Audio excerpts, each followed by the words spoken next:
Good morning, everyone. My name is Garrett Sheehan. We will get started in just a few moments. We're going to let everyone get into the webinar. We're excited to have you join us for our election forum this morning.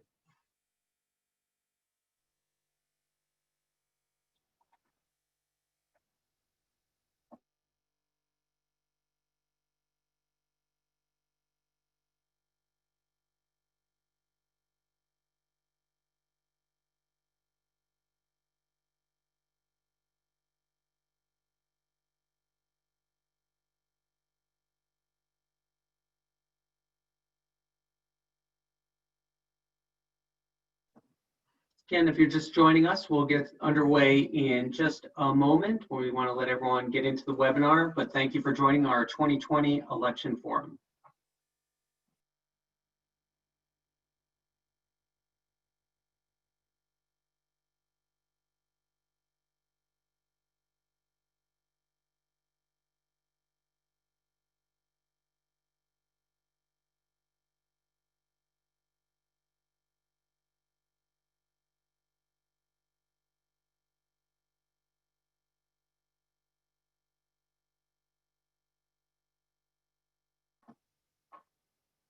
Well, good morning, everyone. My name is Garrett Sheehan. I'm President and CEO of the Greater New Haven Chamber of Commerce and Quinnipiac Chamber of Commerce. We thank you for joining us for this very important webinar, our 2020 election forum, capturing the towns of Madison, Guilford, Branford, North Branford.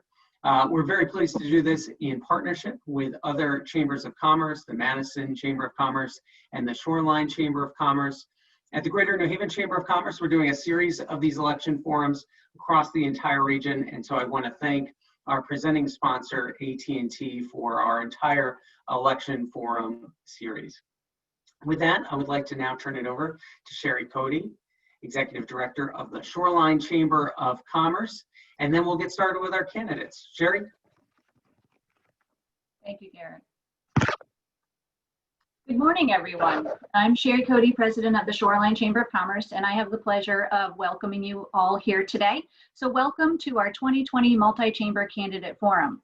Today's forum is brought to you by the Shoreline Chamber of Commerce, the Madison Chamber of Commerce, and the Greater New Haven Chamber of Commerce.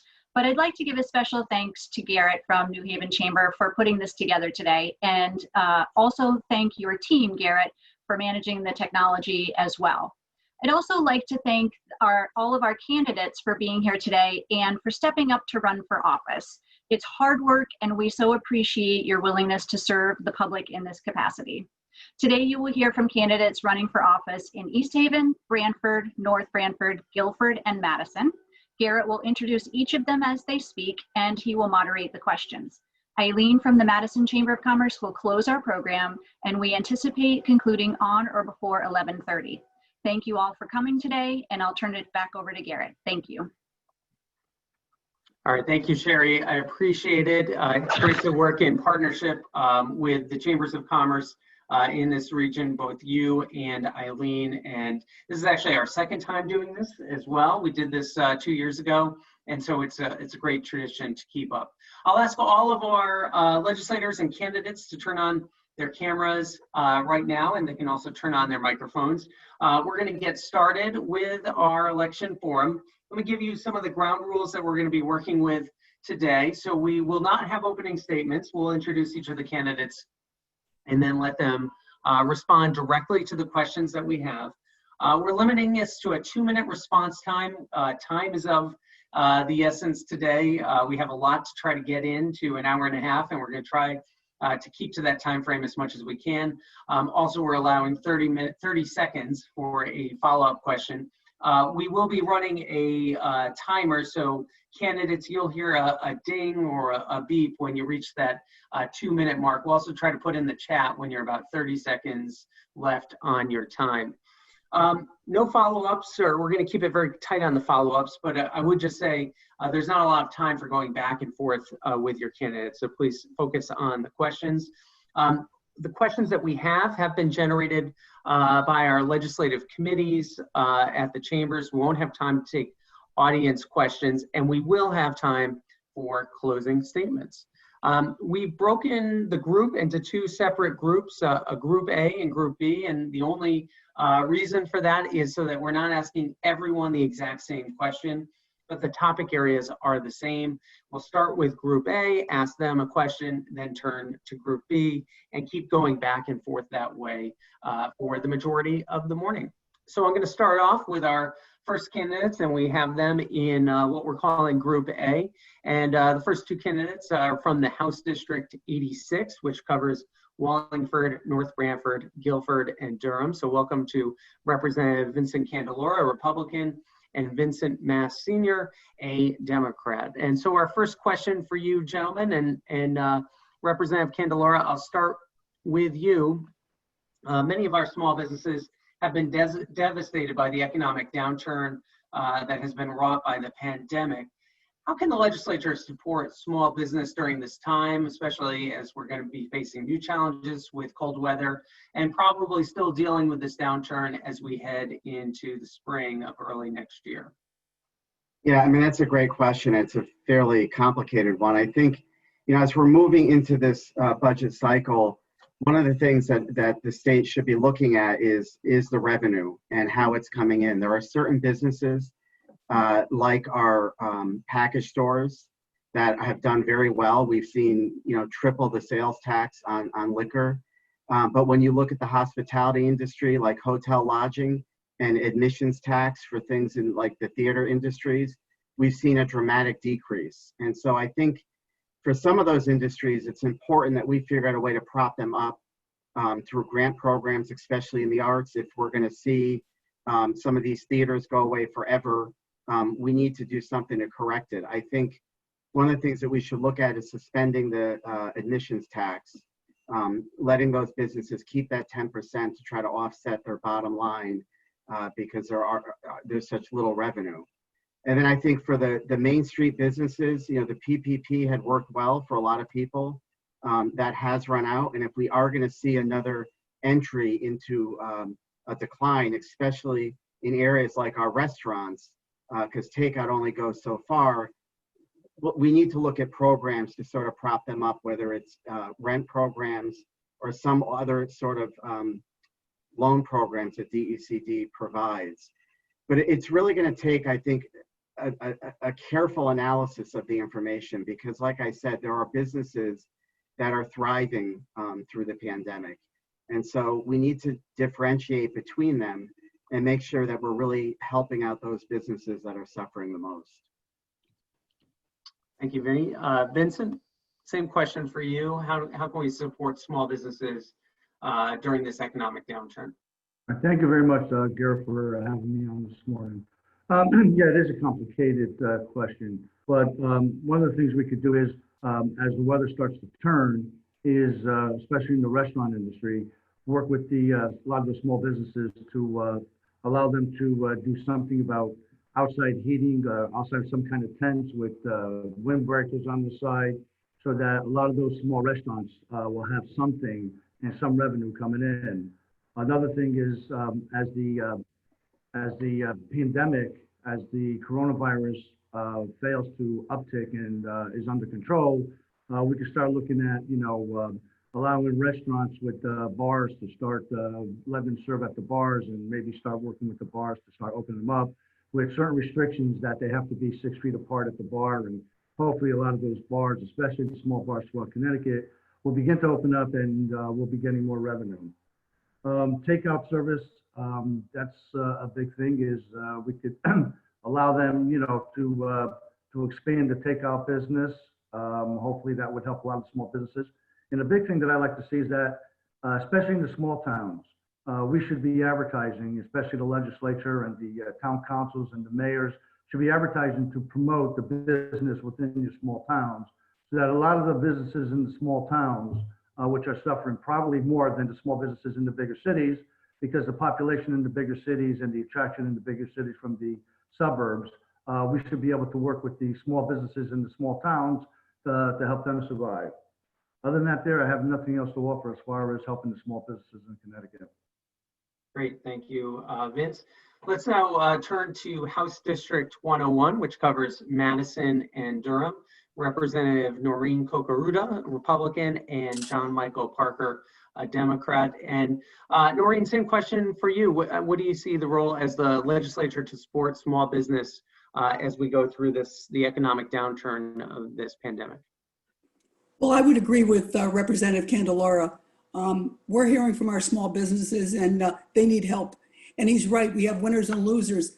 I was talking to a dance studio and she just wants to be able to get her students inside on bad weather days. She has to cancel.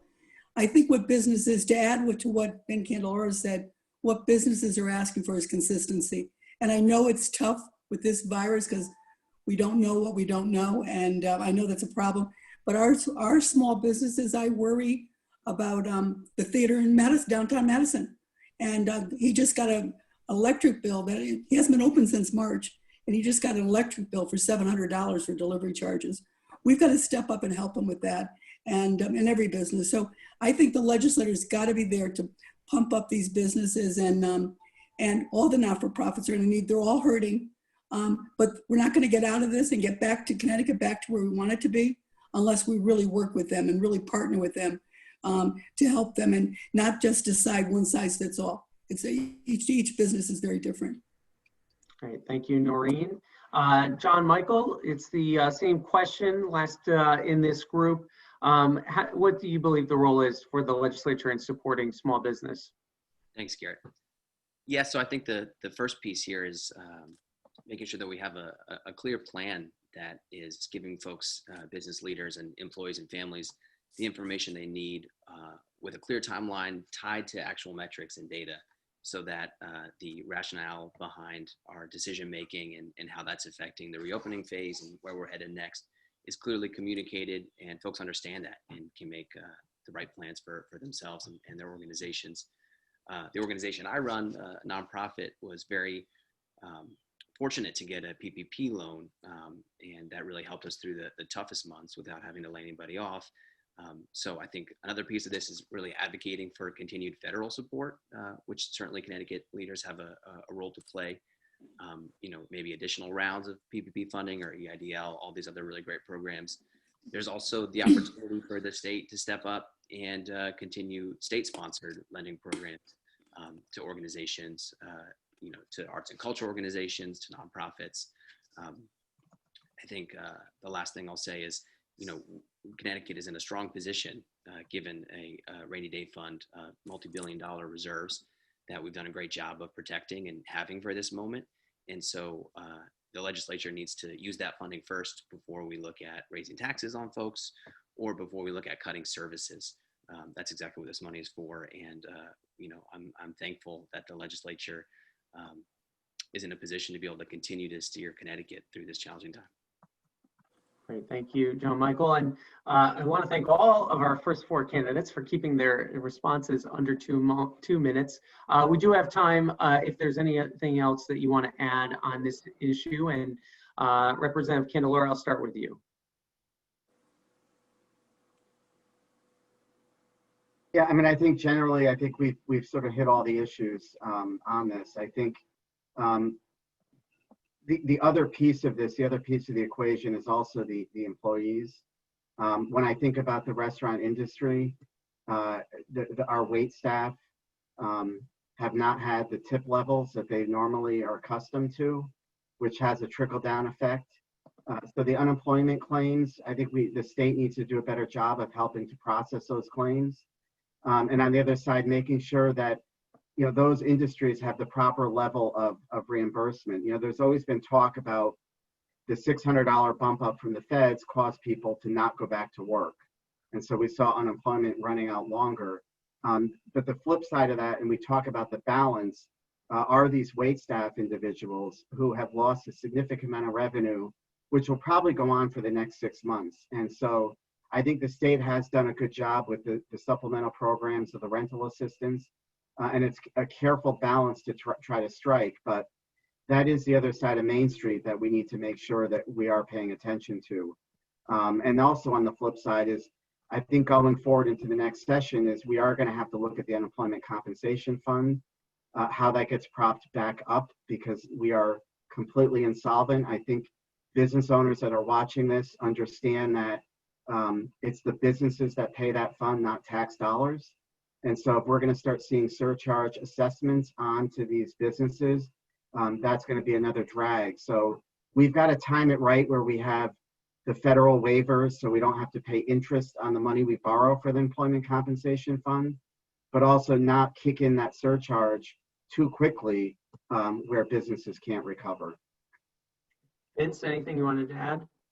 Yes. One of the things I want to comment on is right now, Governor Lamont has done a great job with not only controlling the pandemic and the coronavirus, but also with the budget and the finances in the state of Connecticut.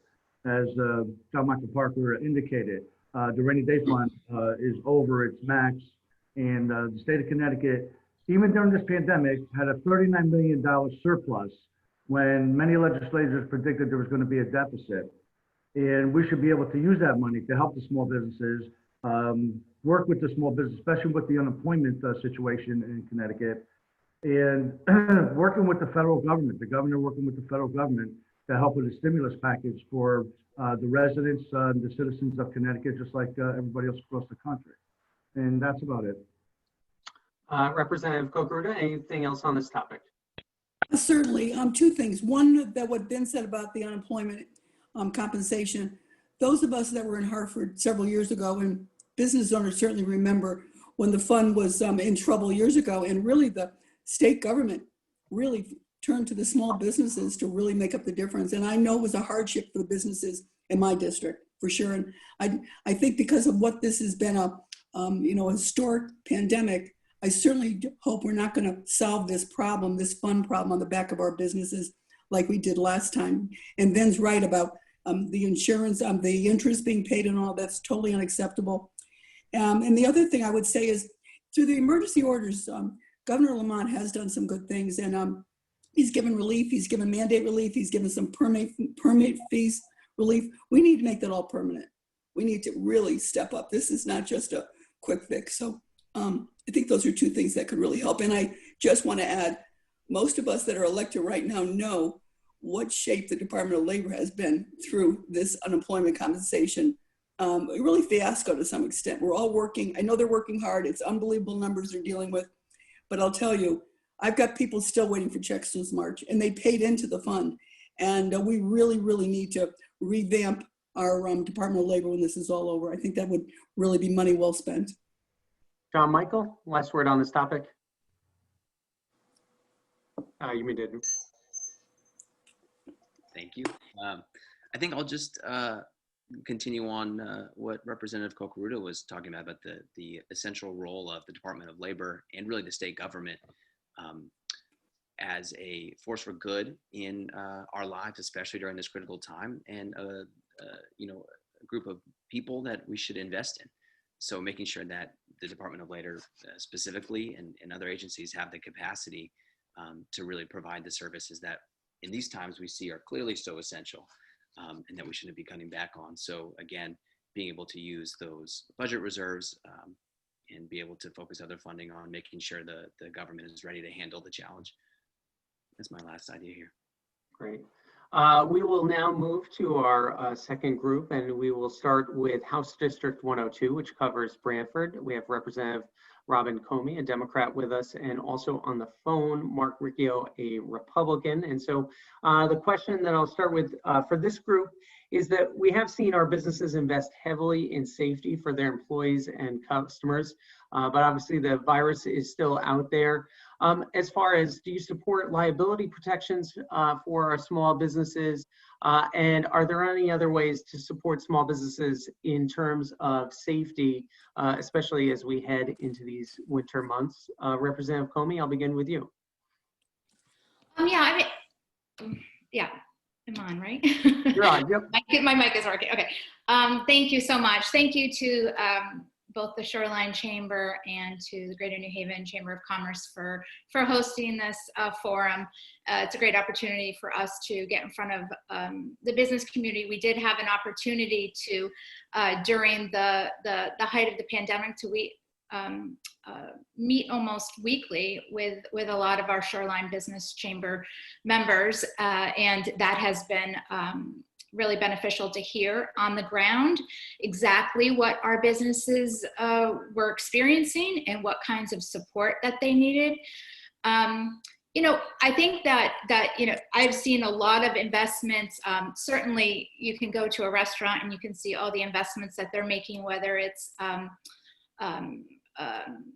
panels and you know, in between the bar and the or between patrons and between tables, and additional outdoor seating investments, things like that. I do think I was talking with a group of dentists the other day, and you know, it's been a real struggle for them. One hygienist said, it's really taking the fun out of my job, is having to be so protective, wearing all the protective gear and things like that. Many dentist offices are having to charge an extra PPE fee, and that's something that I hear from constituents that they're not particularly comfortable with. But you know, we have to make this work for everybody. I think that you know, 28% of small businesses say that they won't make it through the next few months. I've been working really closely with the childcare industry, which is a core part of the support system that employers like all of you depend on, and it's really suffering. So if we can continue to support with any loans from and grants from the feds with PPE, then we will be in better shape. Thank you. And we have Mark Riccio, and Mark, I believe you're on the phone. If you can hear me and talk, it's showing as mute right now. All right, there, I think we got you, Mark. Can you hear me? Yes, good morning, everybody. First of all, I'd like to thank the Shoreline Chamber and Greater New Haven Chamber for inviting us today. You know, I'm a business guy. I understand the ins and outs of running a business. I have not seen my staff since probably March 1st. And my business is a software company. And it's very interesting. As a software company, we actually develop something called business continuity planning software, which is to help organizations, especially financial institutions, prepare for disasters. And our software helps organizations put together a playbook when there is an event like a pandemic planning or a pandemic event. We've actually been helping organizations, and we've been talking about pandemic planning for 10 years now. So this is nothing new. We deal with a lot of banking institutions. And if you notice, the banking industry has really not been affected. I mean, they've been affected, but they've never they never had to shut down. You were still able to get your money and make deposits and make loan payments. So, you know, I have a lot of experience in disaster type events, and I never thought we would see the day where a pandemic event like this would actually occur. And our clients have made major changes to their operations in response to COVID. You know, they've gotten very creative, although they had to close their branches or provide limited hours. The focus is on more drive-in or drive-through business. They're limiting the number of people that are allowed to enter branches. They also are creating set times for older adults who are most at risk to come to the bank. So I also believe we need to support our other commercial accounts, you know, like restaurants and that sort of thing that don't necessarily would have a playbook or a business continuity plan that corporations would have. Many Thanks, of our Mark. clients are running out of time. We'll have an opportunity for follow-up. Let me now turn to in the 98th district representing Branford and Guilford, and unopposed in this election, but it's always good to hear from our elected officials, Representative Sean Scanlan, a Democrat. So Sean, same question for you, talking about business liability issues and also measures and support that small businesses can get from the state in dealing with the pandemic. Oh, good morning, Garrett. Good morning to everybody who's watching. Thank you for participating, into all my fellow candidates. It's good to see everybody in one place. Yeah, listen, this is the issue for the small business owners that I talk about, right? They are, feeling like they've gotten this down by now, right? A lot of them that have reopened have really gotten down the cleaning procedures. They really have gotten more comfortable with operating. And I know in the earliest days when we were on those Zooms talking to folks, they were very nervous about what that would be. But obviously this is hanging over their heads, and anything that we can do as state government to give them the confidence that we will have their back, I think is important. I think it's important that we continue to try to make advances at the state level in testing. I know that we just received word that we're going to get 1 million rapid tests from the federal government by the end of the year. We need 5 million of those, right? Because the more that we can start rapid testing one another until we have a longer term solution, I think that that's what's going to give us the confidence to get out there in society and go back to work, go back to shopping, go back to eating out at restaurants, and do all the kind of stuff that all of us are so eager to do. And to the extent that we can be partners to our local businesses, we of course want to be. Sherry and I were at a ribbon cutting for a new business on the Guilford Green a couple of days ago, and it was just such a great thing to see the excitement that that business owner had, and the excitement that people that were coming there had about the fact that we're getting back to where we were before. And I'm confident that we will continue to do that, but we have to do it smartly and safely, and we will be there to be a resource to these folks all the time, and no matter what we can do. Thank you, Sean. Appreciate it. And now I want to turn to our state senator, Christine Cohen, a Democrat in the Senate District 12, which covers Branford, North Branford, Madison, Guilford, Killingworth, and Durham. And before I turn to Christine, let me just say that Joe Laporta, who is running against Christine as a Republican, apologizes that he could not attend today. He had a meeting at work that he could not get out of. So Christine, same question that we've asked the last 3 panelists about small business and liability protection, and also the investments that they've had to make for safety. Thanks, Garrett, and I too just want to say hi to everybody. It's always nice to see everybody, albeit virtually, but it's great to be together. And yes, I mean, they absolutely have invested heavily, and I can certainly speak from experience as a small business owner myself. We want to ensure everyone's safety as a business owner. We have employees to think about, we have patrons to think about, we have vendors that we're coming in contact with. And so, safety comes paramount to all else. And most have gone above and beyond in purchasing PPE, sanitizers, sanitizing stations, adjusting scheduling, and putting all of the various safeguards in place. I met with a group of business owners yesterday who indicated to me that their spend on these supplies and the new setups has just been extensive at a time that we all know revenues are, significantly down.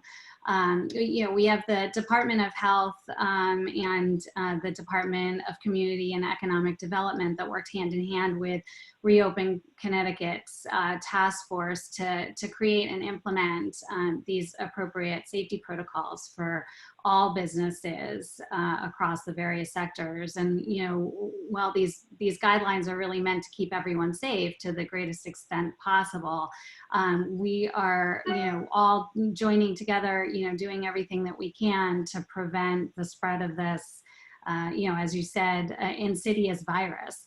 And while I hope that all of this will be behind us sooner rather than later, I believe that businesses really need our support for these supplies, getting them, subsidizing them, and those that are following all of these measures to keep their staff and customers and the general public safe, yes, they should be afforded liability protections. Great, thank you, Christine, and you're right on 2 minutes.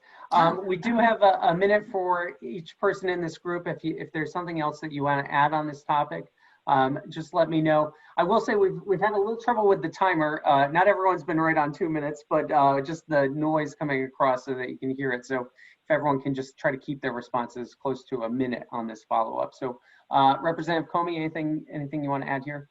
Sure. I would just say that, I think the state can have play a great role in making sure that the PPE that needs to be sourced from businesses, that we can, we don't have to pay exorbitant fees in not only shipping from overseas and things like that, but also, investing in businesses that are able to provide those gowns and masks and things like that right here in Connecticut. And I think that what we've learned from this pandemic is that business owners can be resourceful, and they can shift on a dime, and they can make hay while the sun shines, in the sense that they're able to adjust their business plan and their practices to fit the needs of the times. Thanks. Mark, Riccio, anything you want to add? Yes, I have nothing else to add. I think we pretty much have covered this with everybody. Great. All right, Sean Scanlan.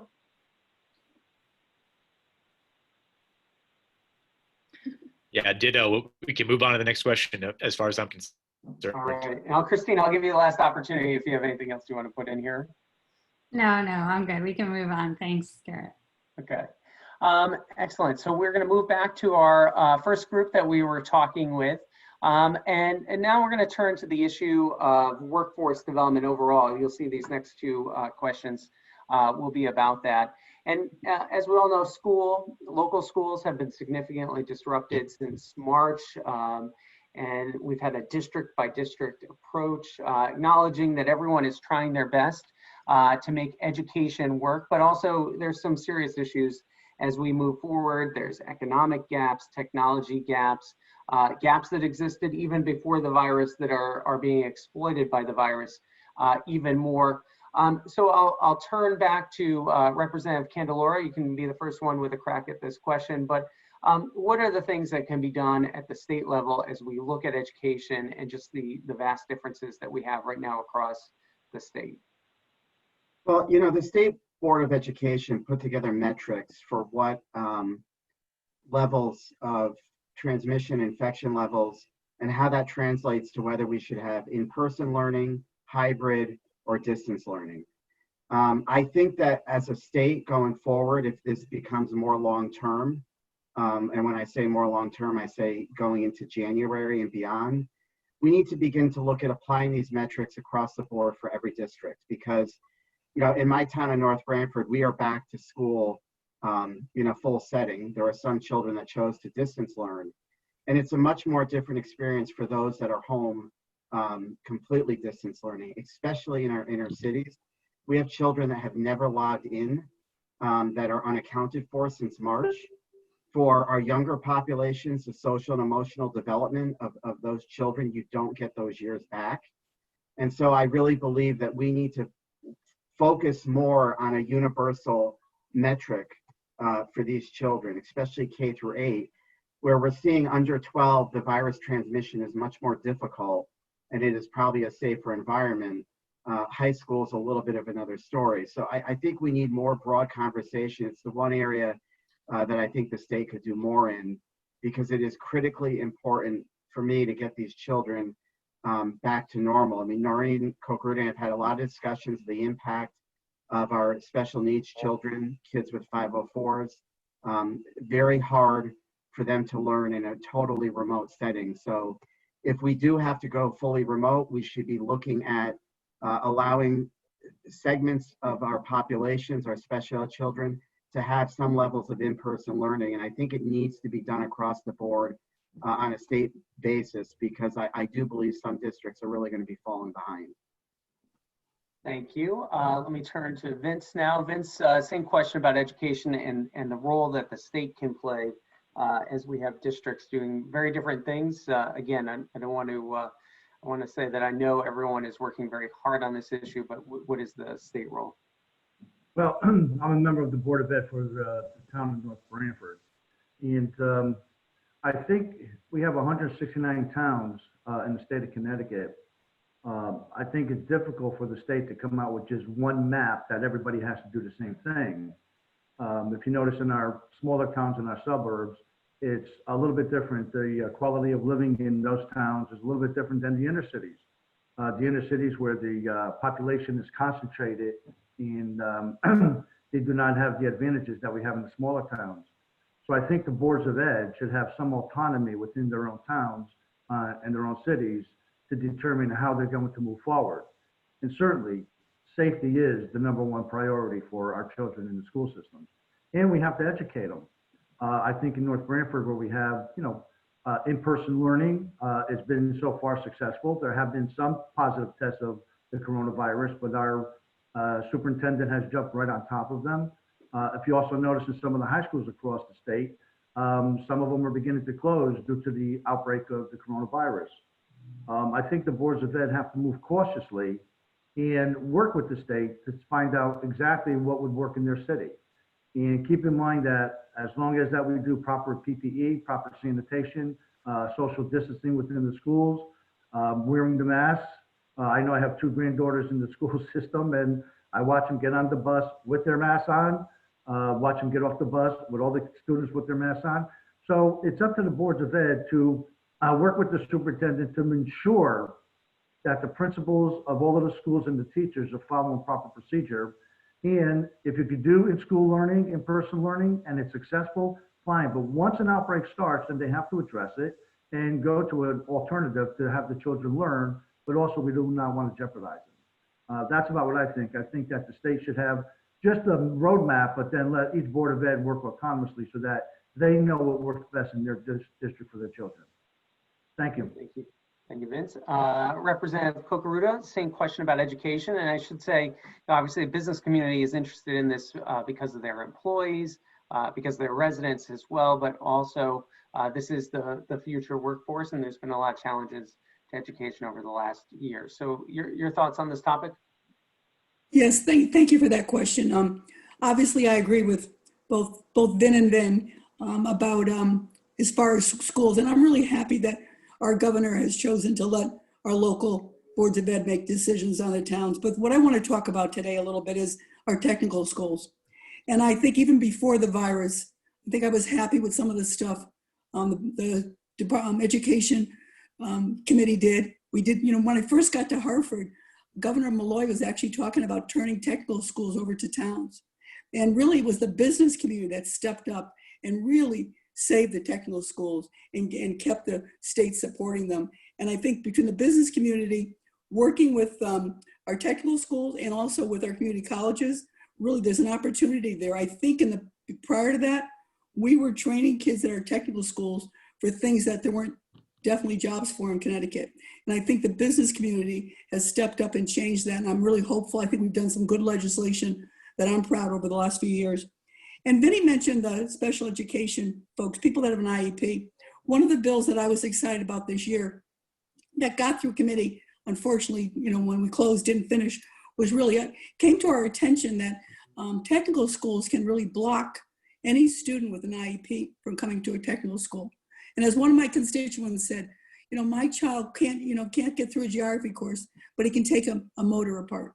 He belonged in a technical school. And fortunately for him, his mother fought hard, but we've got to make that seamless for every student. And one thing I learned this summer, I was on a call with the head of the superintendent of schools, Fran Rabinowitz, and they mentioned with Hartford, New Haven, that as Vin Candelara said, they couldn't get these kids set up for distance learning. They couldn't even find these kids.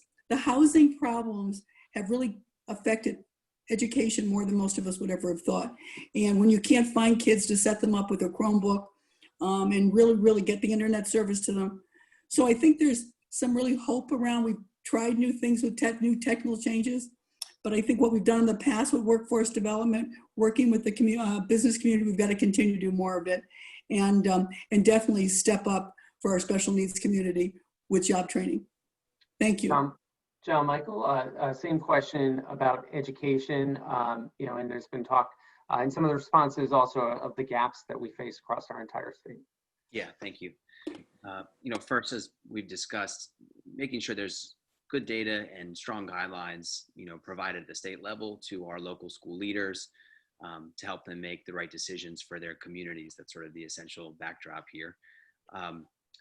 So in my organization, we get to work with hundreds of schools across the state.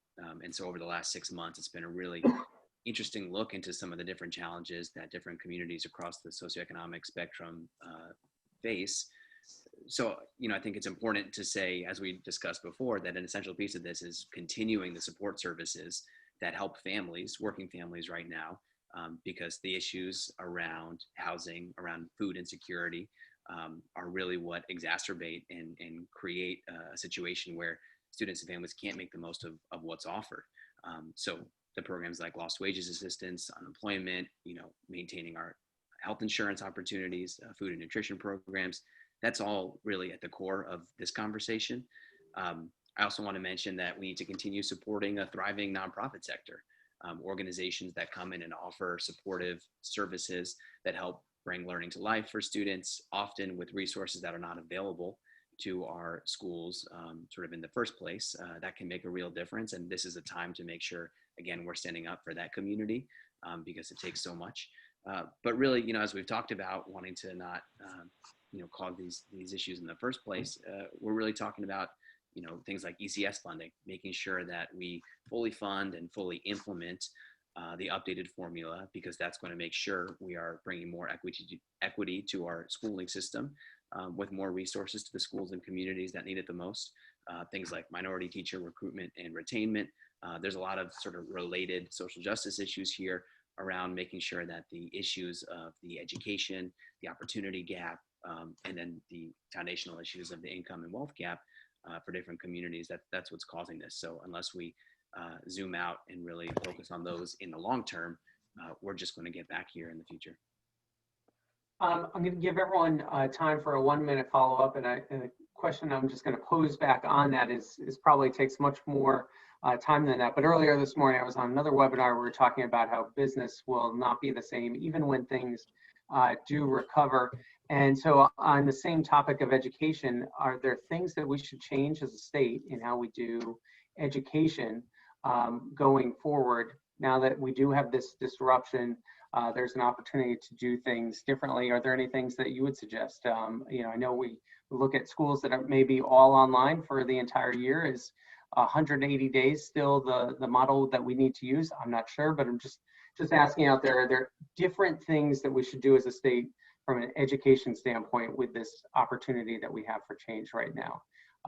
Representative Candelora, I'll start back with you for a minute on that response. Yeah, I generally think people are social creatures to begin with, and I really caution the isolation.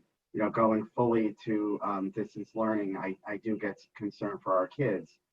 But there are opportunities in terms of certain fields, advanced technology, computer science, that do lend itself, obviously, to the distance learning and can cause for a more robust learning methodology. Some of our rural communities can provide better courses. A/B classes can be offered online, and you could have more of a robust coursework. You could take college classes. So that is the benefit to turning to online models. It sort of opens up your living room to a lot more opportunities. And I think the town of Wallingford has done a great job in their education system in developing the advanced manufacturing into education. So there are job opportunities for children that don't want to go to college and can transition right to the workforce. And unfortunately, because of the pandemic, we were unable to celebrate some of those success stories in Wallingford, but those are the models that we certainly can develop in other districts. Vince, same question for you, just as a follow-up. Anything else you want to add? And is this a moment for other changes in our school systems? Well, it's very difficult to say if there's a moment right now, this place and time during the pandemic for certain changes. As we go through this here process, As long as the state gives guidelines, and again, as long as the boards of ed have autonomy so that they can decide what is best for their institutions.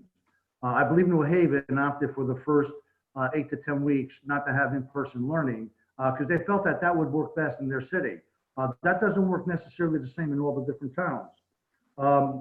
Socially, I mean, you stop and think about it.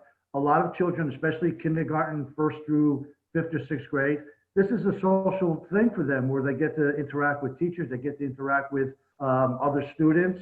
But the bottom line is we have to also make sure that they do it safely. And if something happens, if there's a coronavirus, there's a positive test, then all of a sudden we have to go back and then the teacher for that classroom has to do distance learning. So it's not a one-size-fits-all scenario.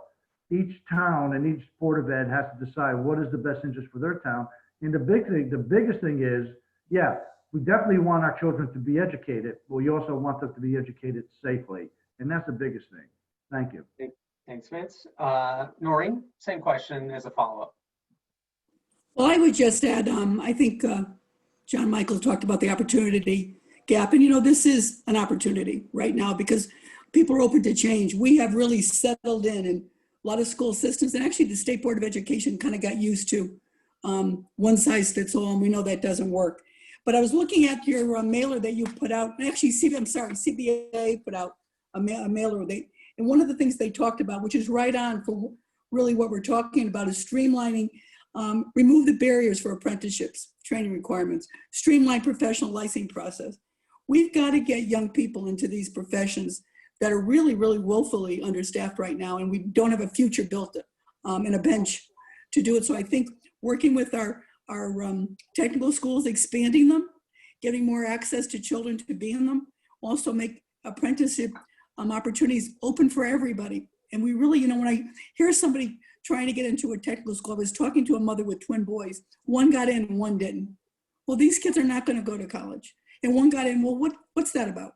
And that's the type, we have to open these opportunities for every child. And I think really this technical training could be a future. It could be certainly help us with what's going on with the economy. It certainly will help our future workforce. And John Michael, you can close us out on this topic. Thank you. So yeah, to your question, Garrett, about the broader view of education right now and what we make of it. I mean, I think we need to set our sights on the fact that the problem we're solving is the fact that the zip code you're born into, in large part, defines your life outcomes. That starts early. That starts with pre-K and early child care and early childhood education. And so throughout that spectrum, and of course into higher education or technical schools and whatever comes next, we need to make sure that we're getting students into great schools. Magnet programs have been a real strength in Connecticut that we can continue to invest in. But we also need to make sure that we're investing in the schools and the communities through the broader economic development that must happen that are struggling the most, because that's ultimately going to lead to greater financial strength for the state. And I also just want to make a note that it's often the most vulnerable communities that are facing the greatest challenge. And so we have to be very careful and thoughtful about the way we try new initiatives in these schools that are struggling, because these are people's lives that are on the line. And those are the people that we most need to be protecting and supporting. Thank you. Thank you. And we'll move on to our second group, still under the umbrella of workforce development.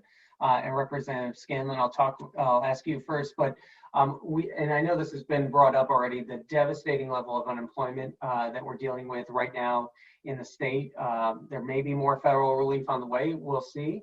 But from a state standpoint, are there any things that are under consideration right now or should be as we enter into 2021, as we expect to still have significant unemployment in the state? And I know a follow-up on that too is that the trust fund that employers pay into was already underfunded before we entered the pandemic. We know the state has been borrowing from the federal government to stand that up over the last many months. How do you see that impacting employers as well? So Representative Scanlan, I'll begin with you. Well, look, I think you made the best point here, which is that Washington needs to get their act together and help us out here. And that's not just us, it's every state in the country. You know, there are a lot of folks on this call that are on the other side of the aisle as me, and we work very well together when the elections are over. Unfortunately, Washington just seems incapable of doing that, and there's constant partisan gridlock down there.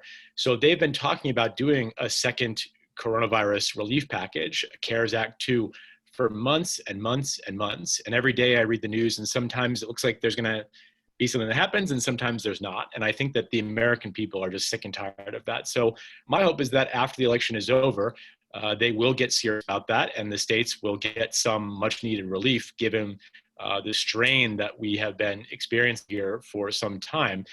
It's not insignificant for us to note that we have significant budget deficits coming down the road in Connecticut, and our rainy day fund, while very, very strong and very, very grateful for that fact, it's not going to be able to get us through the next few years entirely on its own. We have to find other solutions. And to me, one of the best things that could happen is that we can get a federal aid package that can help us meet the needs that are very much out there right now. And I will continue pushing our federal delegation to make those necessary compromises and get that done, because I think people want to see that.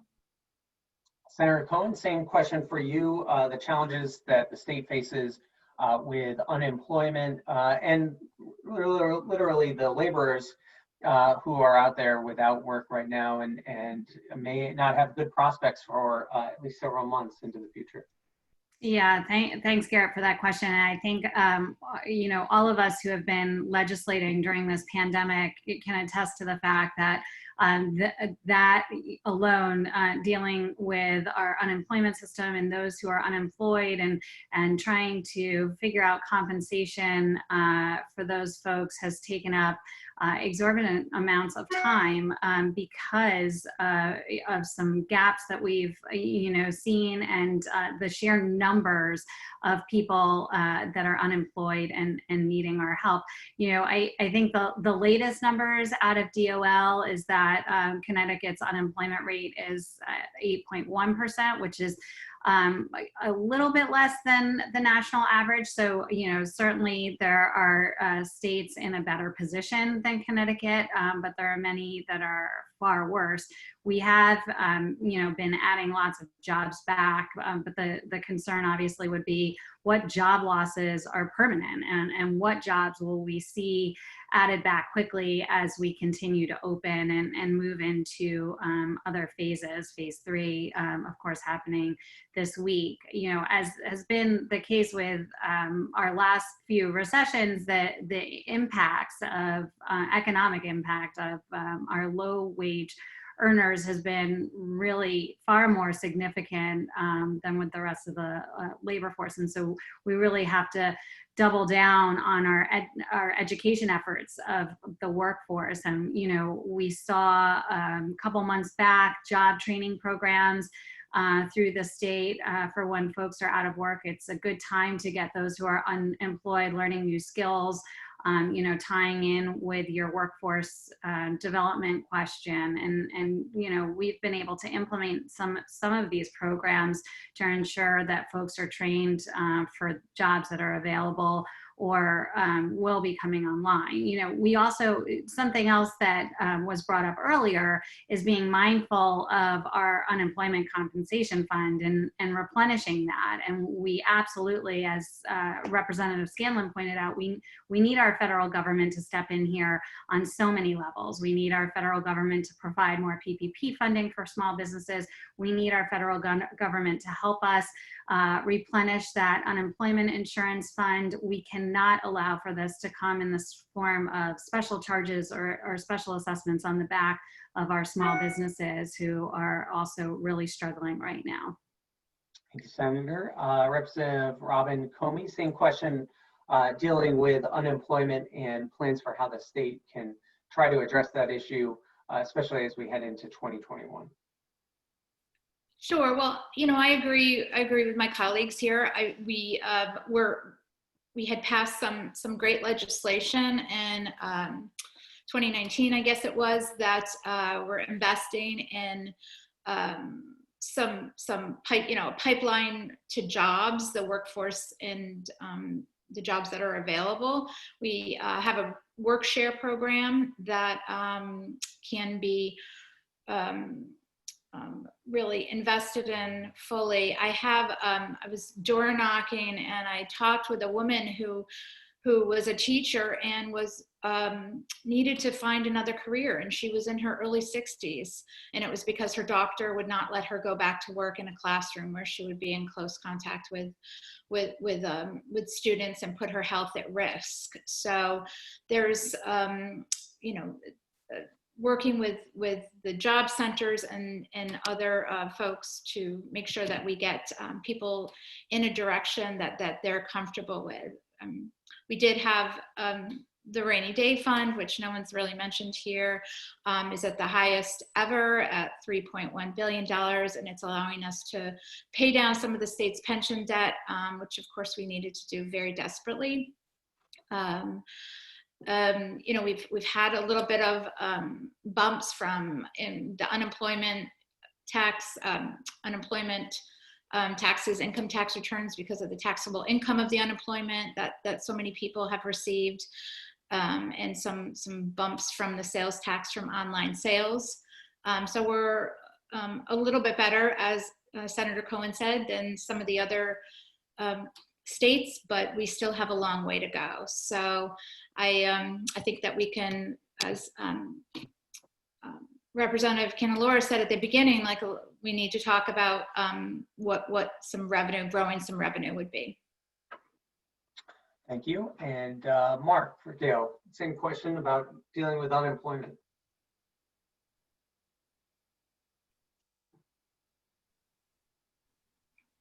Thank you, Garrett. So I'm very concerned about the workforce development and jobs in the state of Connecticut. In 1990, there were 300,000 manufacturing jobs.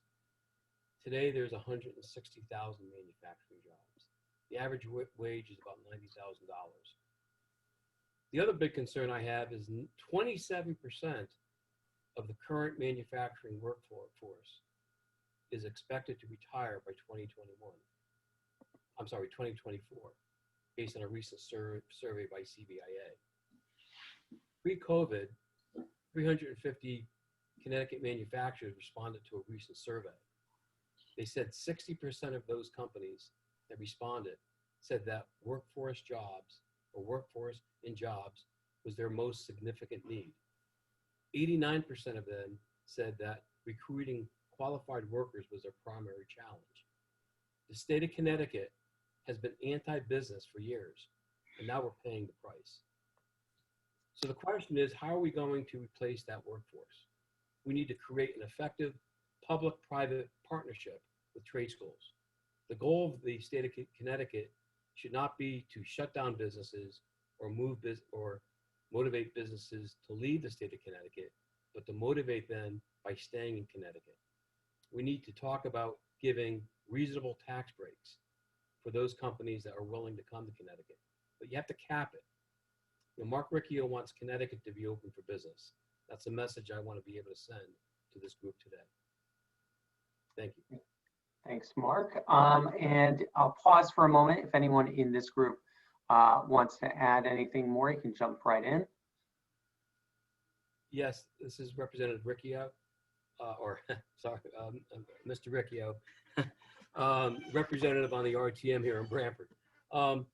I do want to make a point. I wasn't able to respond to the education question, but I want to commend the teachers and administrators, and the teachers and administrators of, especially the town of Branford, should be commended for getting ready for the school year and their dedication and devotion to what they do every day. Thank you. Okay, anyone else want to jump in from this group? Okay, we'll move on to our next set of questions, and I'll turn back to Group A. And this question deals with the state budget.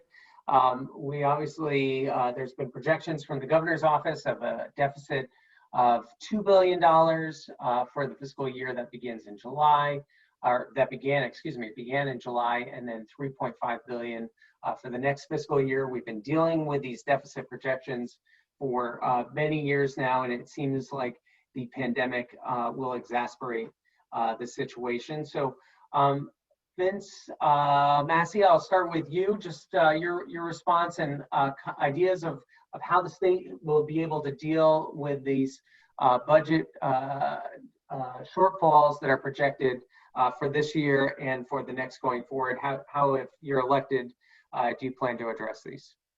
Well, if elected, the first thing I would do is certainly work with all the legislators, both Republican, Democrats, and Independents, to formulate a plan to try and balance the budget. But even in this past year, we heard so much about having a shortfall and having a deficit. And it's amazing how the state of Connecticut wound up coming up with a $39 million surplus and having the rainy day fund being overfunded. So given the governor currently the powers that he has for the emergency order, so that he can navigate and work with the legislatures to improve the finances for the state of Connecticut. Certainly, yes, we certainly want to increase revenue. And I think under phase 3, we're in the process of doing that. We've expanded, restaurants can now have 75% capacity. He's lifted to 25 persons per event, up to 50% of capacity of the indoor events.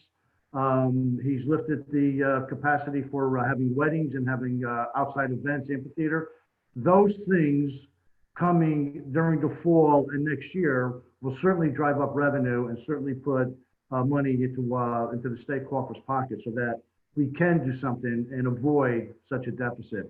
And again, fiscal spending, make sure that we're not wasting money on spending things and addressing the issues with the pensions. All of these things can be accomplished without running the deficit if only we use our heads and we work and build bridges across the aisle, as opposed to pointing fingers and saying, oh, it's so-and-so's fault, or it's this group's fault, or it's that group's fault. I do not work like that there. We know what the faults are. We know what the problems are. Let's put our heads together. Let's think about how we can solve the issue, and let's work together. 180 legislators and 36 senators, a lot of smart people up there. We should be able to work out our problems, not point fingers, and avoid a deficit. Thank you. Representative Candelora, if you're reelected, how do you plan to tackle these budget issues? So I'd like to say, I mean, we're all talking about the $3 billion rainy day fund, and something that I was very proud of was in 2017, I was one of 8 legislators that got into a room and crafted a bipartisan budget that created that surplus. It's not an accident. One of the proposals that we did was we put in a revenue cap, a volatility cap, and we have a true constitutional spending cap now that's statutorily defined. All of that created the discipline that was necessary to generate that surplus. And I think everybody here, some of us weren't here when that was done, but I have to say, I think we're all pretty proud of that accomplishment and glad that that's there. My concern is right now that a lot of it is going to be absorbed in this budget cycle to fill the budget gap. And I think we need to do everything in our power to avoid that. I'm ready, willing, and able to get into a room and do that again that we did in 2017. I think there's no simple answer. But in 2017, it does show where we had a massive deficit. We actually cut taxes on Social Security and income tax, pensions, and we were still able to generate that surplus. So it can be done with tax relief in hand. We've got to look at our tax code right now. It's been so impacted by COVID. So for instance, our estimated and finals, the taxes generated out of the stock market have increased, I think up to 26%. Our withholding is down 6%. So we really need to worry about Main Street and our jobs to prop back up our budget. When you look at the sales tax, the online sales are still performing well. Liquor sales are still doing great. Hospitality is hurting. So when we're going in to deal with this budget, there are some areas I think that we need to prop up and some areas that we can leave alone. And that is going to be the needed approach. But I will say, my disappointment in 19 was after we did such great bipartisan work in 2017, because Democrats had the votes and they had the governor's office, they decided to go it alone on the budget in 19. And frankly, we're now seeing deficits again. We saw tax increases. I want to get back to that bipartisan conversation. The only way we do that is when the numbers are close in both chambers, unfortunately. Thank you, Vinny. Appreciate it. Let me turn now to John Michael Parker. Same question, John Michael. If you are elected, the state will be facing a significant budget shortfall, and how would you go about approaching that? Sure, thank you. As has been discussed now a lot, the opportunity to cover in the short term with our rainy day fund is, of course, essential. I just want to underline that. I think in the longer term, we need to find ways to grow our economy. And, you know, I think as the chamber is a real stand for, especially in this really important, thriving, and critical region for the future, we need to look to investing in economic development. So some of this is about transportation and infrastructure, Tweed Airport, ways to make sure that this is a region that people can get to, want to come and work in and stay and live in. Need to find a way to invest in really important and critical sectors like biotech and the green economy, certainly arts and culture.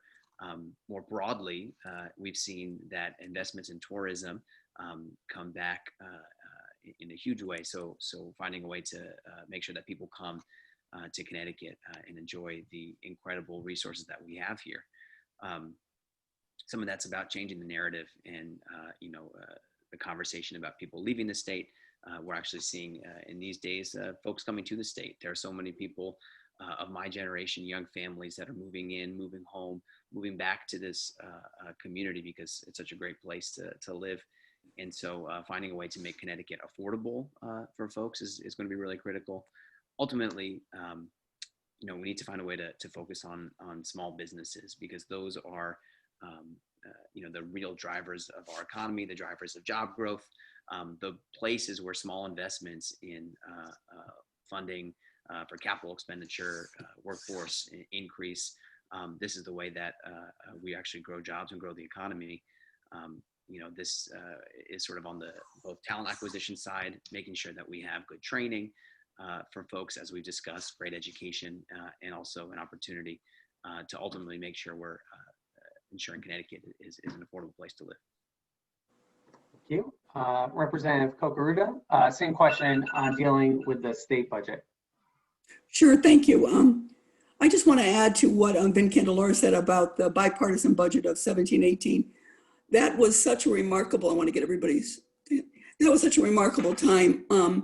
We did some good things. And when we talk about the volatility tax, we talk about limiting the taxing of Social Security and pensions. Those were ideas that were out there for years, but we weren't able to get them to the table until the numbers in the House and Senate were close. That's when we did our best work. And I think we all were hopeful of what we produced in that budget. And last year, I'm on Appropriations Committee last year to see us go back to just, staying in our separate rooms and not working together. But I will tell you, we can talk about growing the economy, but until Connecticut accepts the fact that we have to step up for our small businesses, and we are not we never get rated high with business-friendly state. Look at the things we've been trying to do. Since 9 years I've been there, we've been trying to privatize a lot of services. We've been blocked all the time. We know it's the right thing to do, especially with our social service providers. And that takes courage, and that's part of the problem. Another thing was the benefit reform. We have put on the table every year benefit reform. This past year, we passed 12 new contracts. One had $4 million in lunch money in it that people could use in their pensions. What direction are we going in that we still think that's okay? So, I think we can talk about growing the economy, but until we really accept the fact that we want to be partners with our businesses, we want to work with them, they're going to help us out of this hole. They're the answer, they're not the enemy. And I think that's what businesses are looking for. They're looking for people to work with them. So instead of charging them fees and penalties for something they don't get right, they can use that money to build businesses, to give jobs, to create jobs, to give people an income that they can thrive. So I think really when it comes to the budget, we hear there's going to be a big retirement coming up. I think we need to look at that as an incredible opportunity. The goal of the last 20 years has really been to grow government. I know Governor Malloy did cut some, but a lot of that was casino workers. We need to keep working on it, but working with our private businesses to partner with them, I think is the way to go. one main thing when I talk about benefits is how many times have we talked about getting overtime out of a pension calculation? Why can't we vote on that? And I don't understand why. Is that the pushback so strong that the courage is not out there to do it? And it's very frustrating. Nobody gets overtime in their pension calculation. That's why you hear about these incredible pensions that really people in my district don't have for themselves and they can't afford for others. And I just think if we step up and start working with our small businesses, true partnerships, that will really help us with the budget, because there's so much in the budget that we rely on, or more exactly penalize small businesses in order to fund. Anyone else want to add anything? I'll pause for a moment if anyone else in this group wants to add anything to their answer to the conversation. Well, I just think a last point that Representative Cocaruta pointed out was, the retirements. Right now we have a no layoff provision that is expiring. And, with that opportunity, we also need to be careful with losing so much experience. It's one of the reasons why there was always a pushback on offering early retirement packages as a way to savings. So Connecticut really does have its work cut out for us, because I think losing that level of expertise is going to be challenging, and just something that we're going to have to be tracking. Okay, anyone else? Yes, I like to add something to that. Certainly, it's always, it's easy to criticize people working overtime and having part of their pension. Unfortunately, if you want to avoid paying overtime, then you have to hire the necessary properly staffed, so you don't have to keep paying overtime. As far as getting the state budget, one of the things I wanted to talk about is, I think it's imperative for the state legislature, whether I'm there or not in January, one of the things they should really, really work on is trying to reduce that unemployment rate by 4%. If they're able to reduce that unemployment rate by 4%, the revenue from state income tax, the revenue from sales tax will definitely have a positive effect on whether or not we have a deficit next year. These are the things that we have to work on. And also, we have to work on the federal stimulus package, where all states get federal money this year here, which the Democrats in Washington are trying to do, so that the state of Connecticut will get its fair share. That would also be a positive effect on whether or not we have a deficit. Thank you very much. Okay, anyone else in this group want to add on? Okay, we will move over to our second group, Group B here, and the question covering a couple of areas that I know are critical to our region. Transportation, number one, that was a huge topic before we entered into the pandemic. How do we plan to improve transportation? I'll recognize that Representative Scanlan is calling in from his other workplace, which is Tweed New Haven Airport. And we've, as a chamber, all three chambers on this program today have supported increasing the airport activity. And then also our hospitals. We relied so much on the healthcare system over the last several months. We know that the hospitals have taken on huge losses, others in the healthcare industry as well. And so those two areas, I know they're a little bit separate and distinct, but both critical for the economic growth of our region. How do we continue to improve our transportation and support hospitals? And Representative Scanlan, I'll start with you. Well, obviously, I will not necessarily mix my professional lives here, but I'm calling in from my personal computer in my office in the airport, and you're about to see an American Airlines flight take off behind me in a moment, which is something that I think we need to expand on, and I really believe that Tweed needs to expand, but I'll leave that to others to talk about. Let me talk about health here, because that's something that I work on every day. I'm the chairman of the insurance committee, and I think if we've learned one thing during this difficult time, it's that people need access to affordable and quality health care. And I believe that in everything that I do. It's something that I've actively worked on as a legislator to try to make sure folks have a new option to purchase an affordable health insurance policy. But you're absolutely right. The hospitals have taken a very large hit here. We need to support them. So far that they've been able to do that without necessarily our assistance. But people like Yale and the Yale New Haven Health System took a very, very significant loss. And we need to monitor that, make sure that they have the resources that they need. But one thing that certainly will help them overcome this difficult time is the fact that Governor Lamont did renegotiate and reach a settlement with the hospitals to stop a very prolonged fight that was happening between the hospitals and the state. And I think they'd be the first to tell you right now that having that resolved is a good thing. In my remaining 30 seconds, let me just talk about the last question because I think it's very important. Vinny Candelora was spot on about this, which is that one of the things that we really need to do, in my opinion, is to look at restructuring our tax code. There was a tax incidence study that came out in 2014 that showed that the working class and the middle class were paying much higher taxes in the long run than the folks who are at the top. And I think that when we look at what our other states are doing, our top marginal tax rate on millionaires is 2% lower than New York and 4% now lower than New Jersey, who just changed it last week. I really believe that we should look at a modest uptick in that top marginal tax rate so that we can lower the tax rate on the folks that are working in middle class. That's the best relief that I think folks need right now, who are living paycheck to paycheck, worried about their job, worried about their family. And if there's a way that we can do that responsibly without driving folks out of the state, I think we should do that, especially as more people are moving into Connecticut from New York and New Jersey, given the fact that we have a lot to offer here and a little more land. And I know a lot of my friends that work on Wall Street are looking at Connecticut for the first time in a while, and we should adjust our budget accordingly in the favor of the middle class. Senator Cohen, same questions around transportation and hospitals, the deficits they're facing from this year.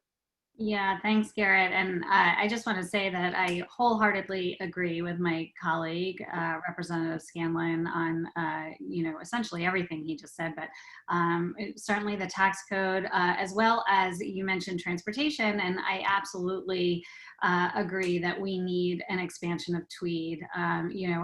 When we are out there speaking with businesses, we hear this over and over again that businesses can settle here if there is a great transportation system in place, and we have the ability to expand that transportation system right in our backyard at Tweed New Haven Airport. You mentioned the transportation fund. It's certainly not a problem that's getting better. We've had two major funding sources for transportation in the past, the gross receipts tax and the gasoline tax, and both are, drastically losing power because of lack of consumption and a drop in the price of gasoline.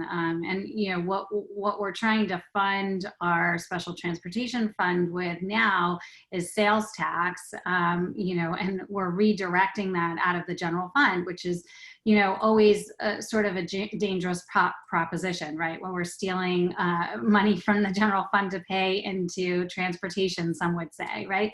Right now, that 0.5% of our total sales tax would go to transportation, or is going to transportation, and equates to over $360 million a year. And by the year 2023, sales taxes are going to generate over $750 million for transportation, but it's not enough. And what we're hearing is that we absolutely need to improve our transportation infrastructure in the short term to really get businesses here to grow and thrive. Pivoting a little bit to your question on healthcare, and was that timer for me, Garrett? Or?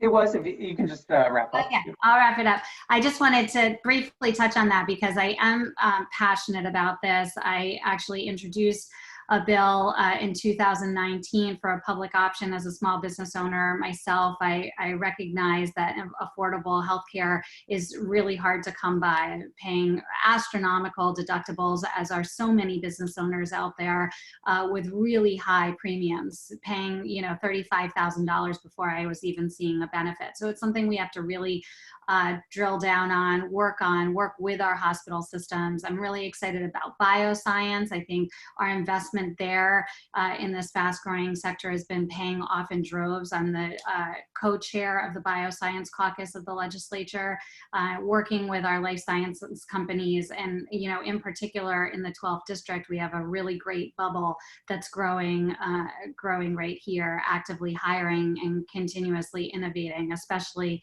in light of COVID-19. So I'm excited about that. I'm excited about what's on the horizon for healthcare, but we have to really dig in, work together in a bipartisan way to make sure that our healthcare system is providing for the needs of our constituents, but certainly making sure that those employees are cared for within the healthcare system itself.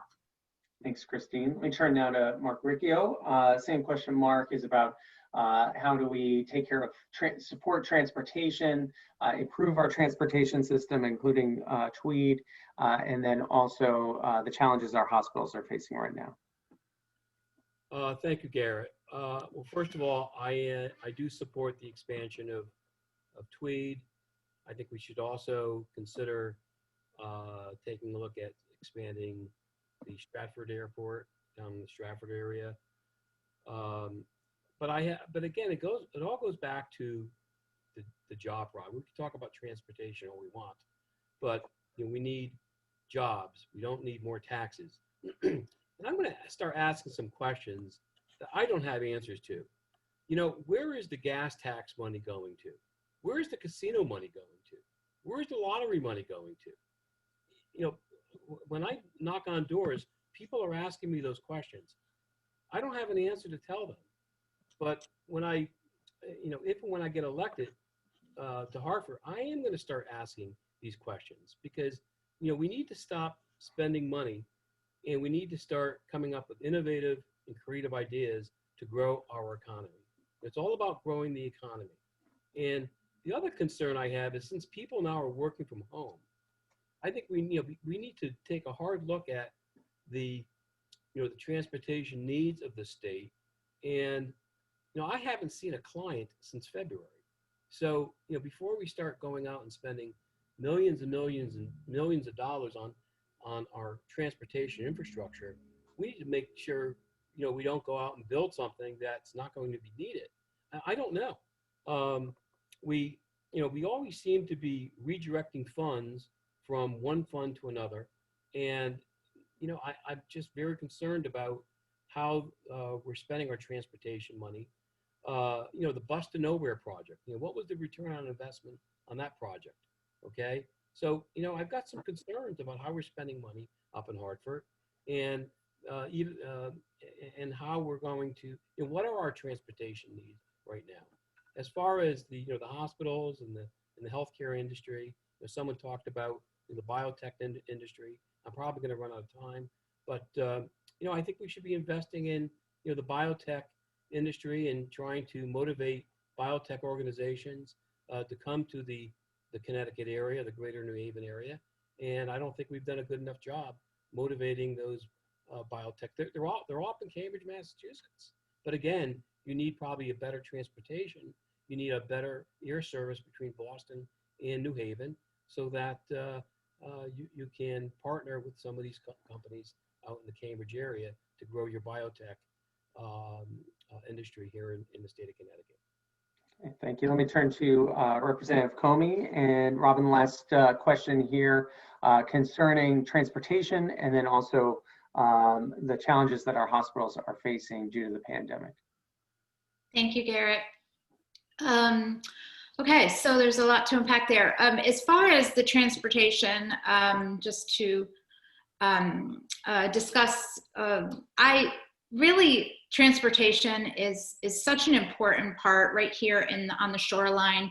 A lot of the constituent concerns that I get are in fact transportation related, road related, whether it's a state road or a local road, and safety related. And I think, it really has to do with the fact that we're just so situated to the I-95 corridor, as well as the I-91 going north. So yes, I mean, taking cars off the road, putting people in the air are all really great investments that we should be doing. I think to Mark's point, that people are working differently these days, and that's something to recognize. That's not helping our bottom line as far as how many times a month do you now fill up your car? Hardly at all. But I don't, I can't say if that's going to change us, change the way we work into the future, and we'll have to take a good look at that. We don't have unlimited funds when it comes to transportation, so we will have to be effective in the use of our funding. When it comes to supporting the hospitals, they have been they are the front lines, they have been the front lines, and they are remaining the folks in our communities that are really keeping us healthy and cared for. So I really think that we need to make sure that everybody is at the table. We have, if you peer into some of the message boards that are going on, and those folks that have lost their employment, they are also now without insurance, and that is going to impact everything in, at home with families, but also at the hospitals, and what they're going to be able to provide in a financial meaningful way is going to be really a challenge for them. So I just say we got to get everybody to the table, including insurers, and leave that up to Rep. Scanlan to do. And I know he does that so well, and make sure that we can go forward with a thoughtful plan. Thank you, Representative Comey. And we're right up against our time, so I'm going to move to our closing statements and give everyone on here 2 minutes to just give a closing statement, and then we'll end the program. So I'll go all the way back to the front. I'll start with Representative Candelora. Thank you, and I'll be brief. I know our time is running out, but I'm representing Candelora. I represent the 86th district for the last 14 years, and I look forward to people's support and hope I can represent you again for another 2 years. I think one of the things I bring to the table, obviously, is my relationship I have with the other side of the aisle, the bipartisan work I've done. I think it's important for people to understand that debate and disagreement and dialogue are a good thing in that chamber, and it's when we do our best work. And there is a time when we do need to sit down at the table, and there's a time that we do need to disagree. And it's important moving forward that we continue that relationship. This past year, I think, has been the most trying for all of our elected officials, just both generally in the political climate, but most importantly, all of the constituent work that has come along with this COVID pandemic. It's been very impactful, and that work needs to continue. And I think all of us that have experienced some of the experiences with our agencies, we really need to work together to sort of make sure that this new normal becomes a workable for our constituents. So when they're applying for DMV permits, applying for unemployment, we have a better streamlined system. And I think we've made a lot of progress, but we have a lot more to go. And thank you to both chambers for hosting this event. Thank you, Vinny, appreciate it. Vince Mace, and Vince, I hope I'm not butchering your last name there, but if you can correct me if I'm wrong on that, and 2 minutes for your closing statement. Yeah, well, it is Mace, but that's okay. I've heard other things before. Yeah, I think it's time for a change at the state legislature for the 86th district. There's, over the past few years, there's been too much negativity, too much finger pointing that the Democrats did this, the Democrats did that, blaming the governor because he's a Democrat. I think we have to get beyond that. I do not like finger pointing. I do not like blaming the other side. I like finding out what the issues are, find out how we can resolve it, and then working together. Just because you someone works on one particular budget and was successful, doesn't mean that the road stops there. We have to continue doing that. In the past couple of years, I have not seen that from the 86th district. Also, as a state representative, I'm a firm believer whenever the town of Guilford or North Branford or Wallingford or Durham is having a critical issue, I want to be at those meetings. I want to be able to listen to both sides of the argument, what's going on. I'd like to be able to stand up with the majority of the people to say, hey, listen, town council, listen to what your constituents are saying, not just wait until the battle's over and then all of a sudden come out with a statement. And for the past few years, that's not what I've seen. I haven't seen people that are supposed to be there to say, okay, this is what's going on in this town. This is what we have to do. If elected, I will be that person that I will speak on behalf of the constituency. I may not agree with them, but if the majority of them say to me, this is what we want you to do, I'm a firm believer. My background says that's what a state representative does. Listen to the people. You're their voice. That's what it's all about. Thank you. Thank you, Vince. Representative Kokaruda, your opportunity to close out here. Thank you. I want to thank you to the Greater New Haven Chamber. I want to thank the Shoreline Chamber, and a special shout out to my Madison Chamber. I'm so proud of our little town that has such an active, positive chamber that's really, really part of the fabric of our community. And I have to also mention my fellow Madisonite, Joe Laporte, who is not here today. He's actually in Oline, and he's holding a meeting with Oline on the storm update as far as restoration. So he wanted to be here. You know, every campaign season, one of the main things we all campaign on is saying small businesses are the backbone of this community. And it's the right thing. And I do truly believe, I think most of us do, that if we make small businesses successful, we'll make Connecticut successful. We all say that. But then we get up there and legislation comes up. And I watch people, I'm always surprised by some of the votes because we kind of forget that when we get in the chamber. And a gentleman said to me many years ago, he's a manufacturer, third generation. And he said to me, the state of Connecticut is a predator, not a partner. And that's my problem. And that's third generation. He wants to hire more. But when you look at a legislature that isn't very consistent, constantly putting new taxes on them, more restraint, more restrictions, we've got to work with them. We've got to help them be successful. And we all talk about it campaign season. Perfect example is several years ago, I know I looked at your board of directors today and you have a lot of bankers on it. Well, several years ago, the state brought up the state retirement plan. And you know what? Never were really banks sat down and had this discussed. They wanted to be part of this plan. But instead, the state of Connecticut went into a direction of competition. That we had to hire grow government by doing it.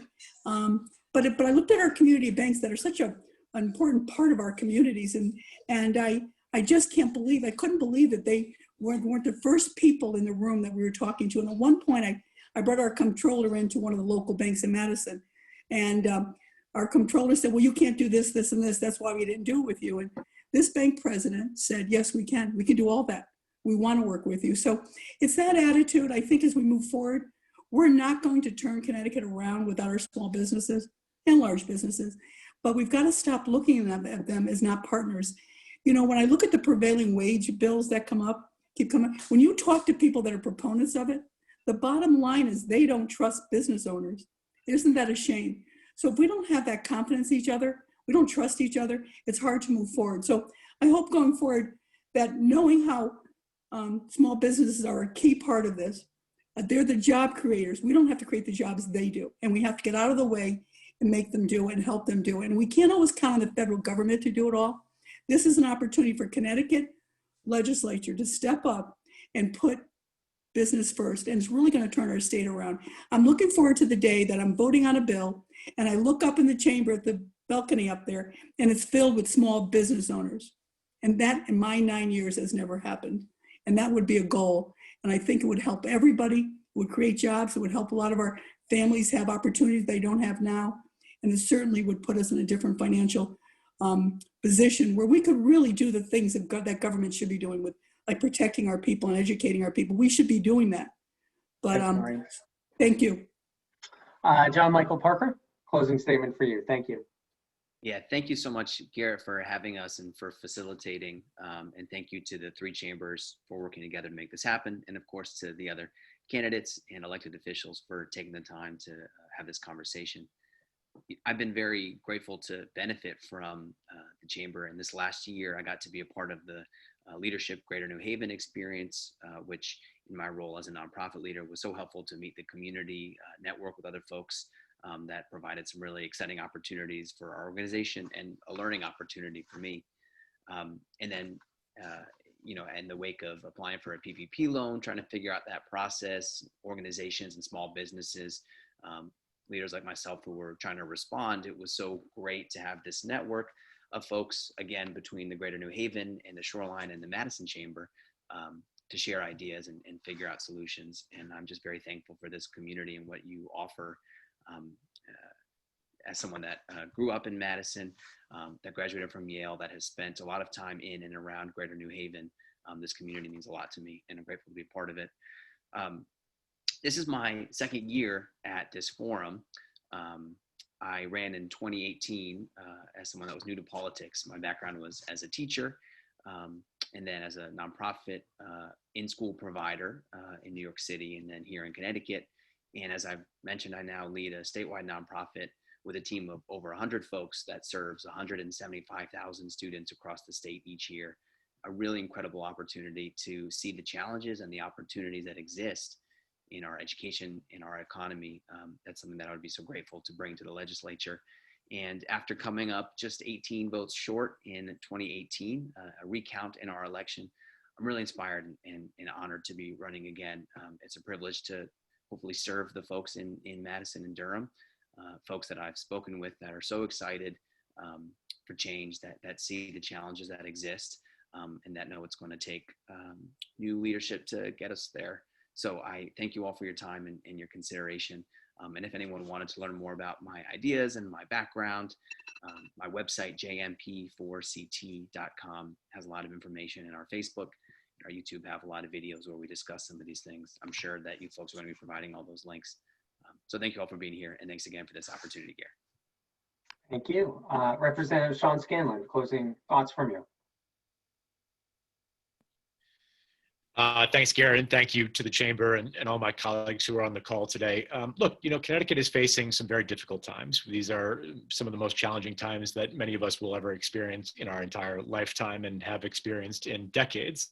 But I truly believe that Connecticut is going to come out of this stronger than we were before if we make the right decisions. I really believe that Connecticut is such a special place. We are primed for success, and we can be doing so much better than we have been if we work together. And I was there in 2017 for that budget, and I really hope that we do continue to work in that fashion. Every day, I cannot tell you how many people come up to me and say, I cannot believe that you can stand being in politics. I hate it so much. I hate to watch TV. I'm embarrassed to watch the debates, and nothing can get done. And I remind them that when the cameras are not on and when the partisan politics is not at 100, we actually can and do get stuff done. And I think that it's up to all of us that are running and that win in November to take that spirit and actually make that into reality, because people say they want change. They really do want change. But it's up to us to actually carry out that change. And it's easy for this guy to say that as an unopposed candidate, but it's something that I think the voters of Connecticut desperately want. And if we are to reach the levels of success that I think every one of us really wants Connecticut to attain, we've got to put the politics aside and actually roll up our sleeves and get to work. And I'm confident that regardless of who wins this election of this group, we will do that. And I look forward to working with them and the Chamber in that capacity. And again, I thank you all for having me here today, and good luck to everybody in November. Thank you, Sean. Let me turn now to Representative Robin Comey. Robin, closing statement. Thank you so much for having this and hosting this. I appreciate it.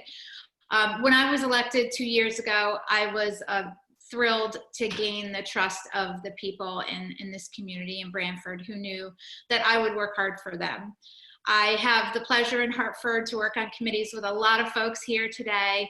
And we, as we said earlier, that we do work well together, chatting by the elevators and in committee in that work. The committees that I'm on, they handle issues that I am well versed in, I'm passionate about, and I'm excited to get back to work. Making policies that improve people's lives is really the most amazing opportunity that a person can be given. And working together with colleagues to find solutions to some of the state's most critical social and economic issues is hands-on. It's a full-time job, and just really fortunate to have this opportunity. Over the past 7 months, I've worked at 24/7, as a lot of us have, on constituent services. We've met so many people who would not have ever reached out to their state representative, and now they have a better understanding of who I am, of what we do at the state, and I think that's a little bit of a bright spot on this outcome from the pandemic. I am a small business owner myself. I've had the pleasure to work directly over these past 7 months with so many small businesses so that they would have access to funding that they needed, and they would have a fighting chance during these difficult times. So we've effectively been able to partner with new organizations. We've thought outside the box, like the Connecticut Women's Business Development Council and other nonprofits, both locally and across the state, that have stepped up to help our community. And I'm really proud of how our state has approached this pandemic from a holistic way. We're not out of the woods yet. Next several years is going to be critical recovery time, and having legislators that listen is going to be important.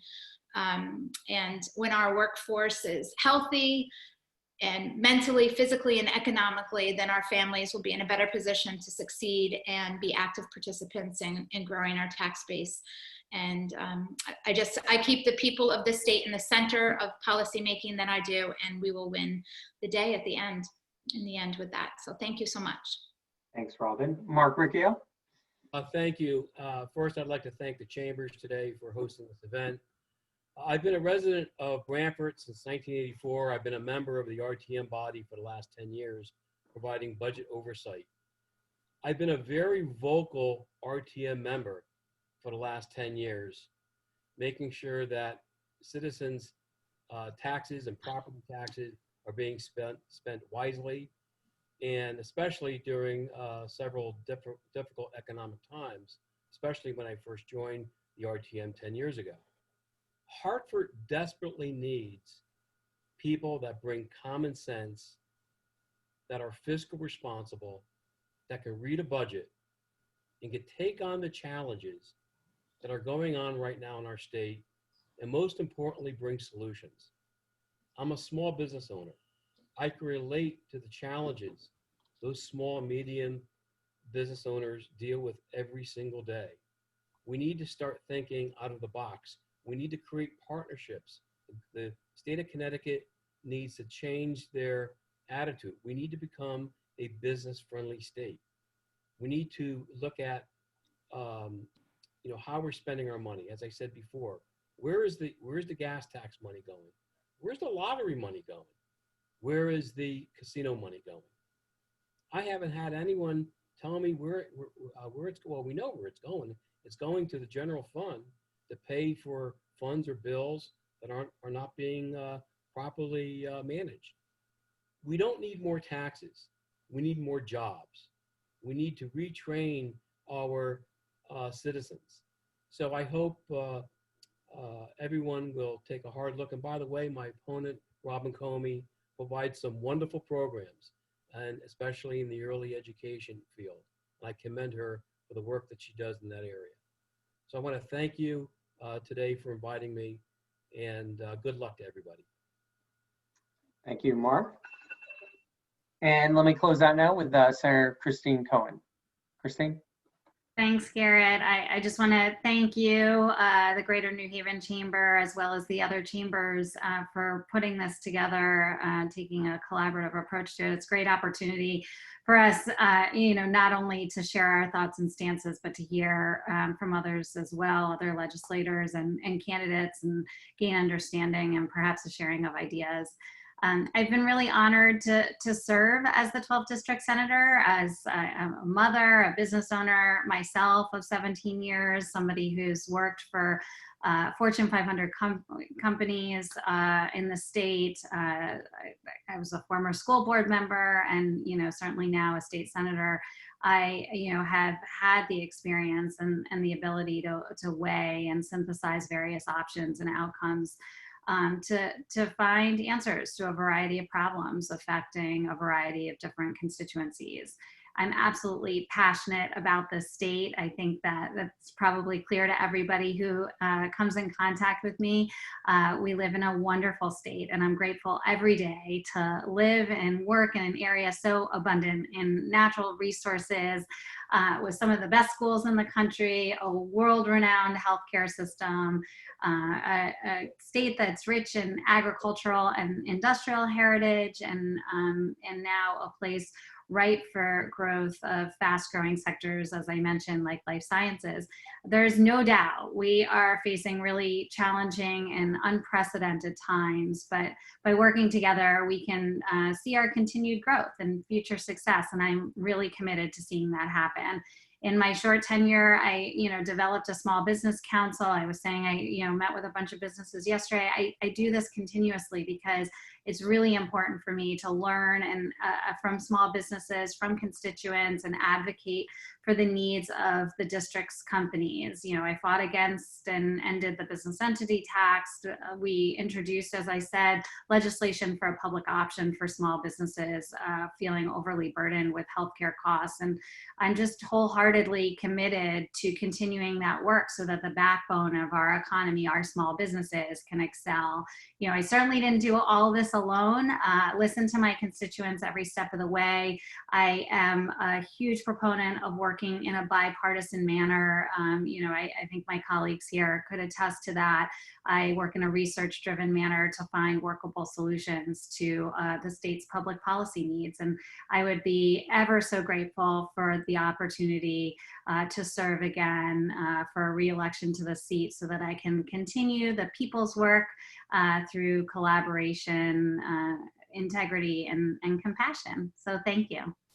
Thank you, Christine. And thank you to all of our candidates. I now want to hand it over to Eileen Banish with the Madison Chamber of Commerce. Eileen? Thank you, everybody. Thanks so much, Garrett, and for facilitating this. Also, behind the scenes person, Shantae, for being our technical person to keep everything on track and doing the timing. And of course, a shout out to Sherry at the Shoreline Chamber of Commerce. It's great to be working together on this very important event. I just want to remind people that it is the responsibility of all residents in the area, in the country actually, as well as, of course, business people, to stay informed on the unique issues that we are facing in 2020. This is a very strange year, but it's so important to stay up on things. And most importantly, of course, it's very important to vote, whether you choose to go in person on November 3rd, or if you would like to send in your absentee ballot prior to that. Please remember to vote and stay up on the issues, and remember that every single voice matters. Thanks again, everybody. Thanks, Eileen. And again, thank you to everyone who joined us. Just on the New Haven side, I do want to thank our Government Affairs Committee, who does so much work in preparing this. And I'll just give one last plug. We are continuing these around the region. And so our next one is actually this Thursday. Candidates from Wallingford and North Haven, in partnership with the Quinnipiac Chamber of Commerce, again, AT&T, our sponsor of our election forum series. Thank you again, everyone. Have a great day. Thank you. Thank you. Thank you. Thank you.